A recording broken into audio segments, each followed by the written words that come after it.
Okay, we're on. Hi. Hi.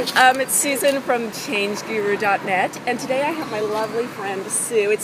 By the way, we're at Manly Beach, and it's around 7 o'clock in the morning. We just finished our walks. That's why we're looking so glamorous.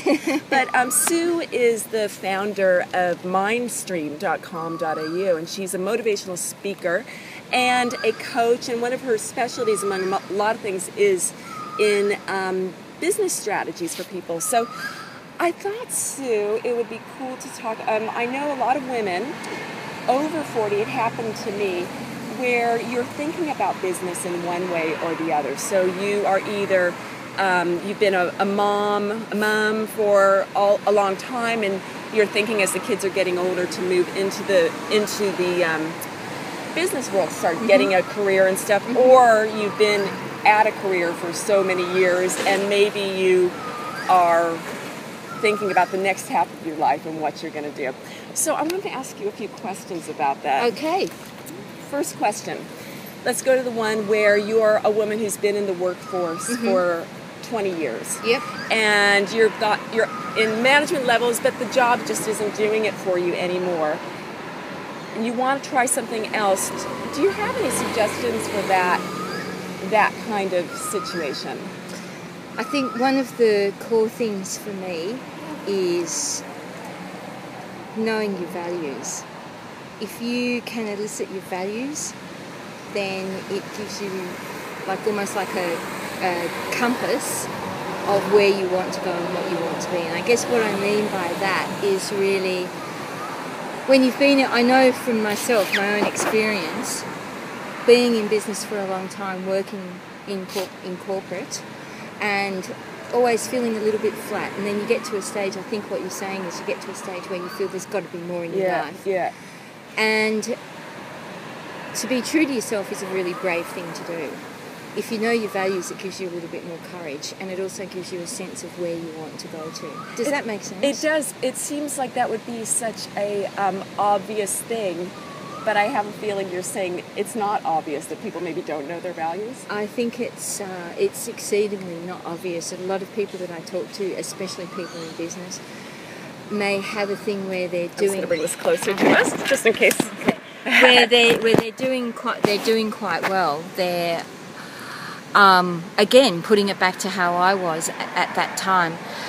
Great pay, company car, traveling, working hard, all of that, but still feeling a life less ordinary, if you like to coin a movie term. Yeah. Just feeling like that, feeling flat every day, not feeling that there's got to be something more, but not knowing what it was. And by a lot of people who I feel are in that boat, by knowing your values. And what I do with people that I meet is we go through what's called a values elicitation process. And it's really simple. Just think of 3 things that you love doing, that you spend time consistently talking about, that you spend money consistently on, and that you spend time consistently doing. They're your values. Yeah. The others are goals. Yes. That you aspire to. So people quite often bring up health as a value. Right. Yeah? And really, if you drink wine every night, if you go out and, well, you don't have to go out and party, but say you drink, a couple of glasses of wine every night, you may even smoke. Yeah. You don't go for a run or a walk, you don't work out, you don't spend any money on health gear. Is it really a value? Yeah. Or is it a goal? Right. Yeah. I mean, we're used to goals. That's right. Goals. Yeah. And responsibility. Right. That's another one that people bring up. Okay. Yeah, so once you define that, it took me a while to define mine. Yeah. And it was awesome. Once I found out what they were, and I now have my 5 top values, and I have a rule for each value that I live by every day. Okay. Yeah, and it defines a path. Wow. How's that? That's really cool. Okay, so number 1 thing is values. That's the first thing. Yeah. Just make sure the tape's running. Okay. All right, values. Second thing, you've been a mom all your life, and you're Still am. Yeah, right, right. But did you ever have that feeling where, say, when your kid is finally old enough? We'll just speak loud so you make sure. Okay, I'll move in. Yeah, we'll just move in. You your kid gets old enough where your mom duties are not so full on anymore, right? Absolutely. And you start being able to think about your career, but you kind of have lost your confidence. What advice would you give to that woman who feels like she doesn't know how to do anything except, mom's taxi and that kind of stuff? Well, again, it comes back to being true to yourself is a really brave thing to do. It's really brave. It takes a lot of courage. And when you're in that situation where you might have, even if you've been in the workforce all that time or out of the workforce and then your children leave and there is a gap, there's a gap. What do you do with the rest of your life? What do you do to fulfill your life? Because children do fulfill your life. I think the advice I would give them again is to really, it might sound silly, but go back and have a look at your values, but also looking forward, working out what you actually, the sort of person that you want to be, the best version of the person you want to be every day. And when you wake up, by setting that small intention, you actually get the courage and you actually get to find out who it is you really are and who you want to be. Yeah. Yeah? I was thinking, too, that's probably where a coach can come in handy, because it's almost, that's challenging maybe to be kind of trying to sort that stuff out on your own. It's really challenging. The way I see coaching, especially that sort of, well, even the coaching that I do, the way I see coaching is we're not advisors, we're not consultants. What we do is we're guides. We're your tour guide on your life. So when you go to a new country and moving like that, a transition like that, you're going to a country you've never been to before. Sometimes it's great to get out there and explore it and just figure out, let's just see what happens.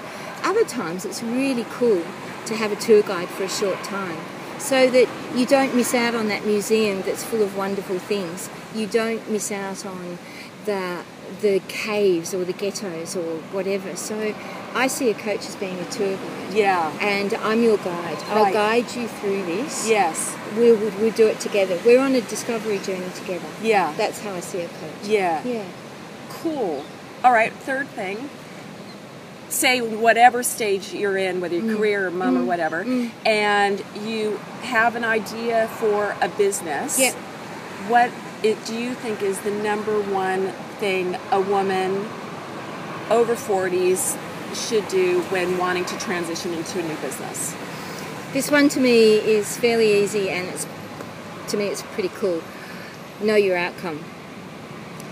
Start from the end, with the end in mind, and work backwards. If you want to start a business, then the first thing to do is, what do you want that business to do? What do you want that business to give to you? And what do you want that business to be for you? Do you want to work for the business, or do you want the business to work for you?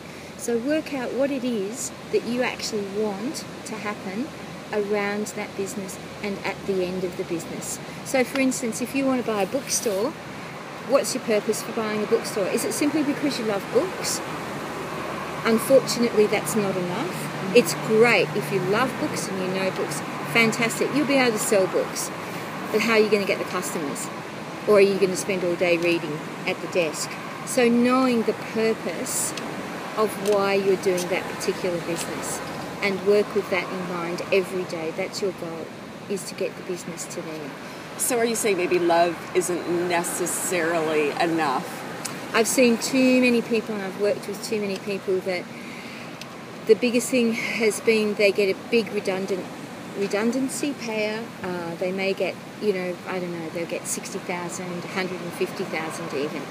And they love travel, or they love books, or they love eating. So they start a restaurant, or they start a travel agent. Well, not so much a travel agency. That was going back a few years when I was a business development manager. There was a lot of people that bought a travel agency with their retirement fund. Right. Or not their retirement fund, their redundancy money. And because they love to travel. Yeah. So it gave them the vehicle to travel, but they couldn't make an income. Yeah. So they were working for the business. And you see that a lot in these days. It's the same stay-at-home mums that start a website. That's a great idea, fantastic idea. Unless you have a solid plan, and the only way you can have a good plan is to know the outcome. and then work back with that plan in mind, Love and it. then you'll have a good business. Otherwise it's a hobby. Yeah. Yeah, Love it. yeah. All right. Thank you, Sue. So Sue, you can find Sue she's Sue Brody from mindstream.com.au, but I'll put a little link to her business right down there. Thank you so much. You're welcome. I appreciate it. Have a great day. We'll see you next Bye. time. Bye.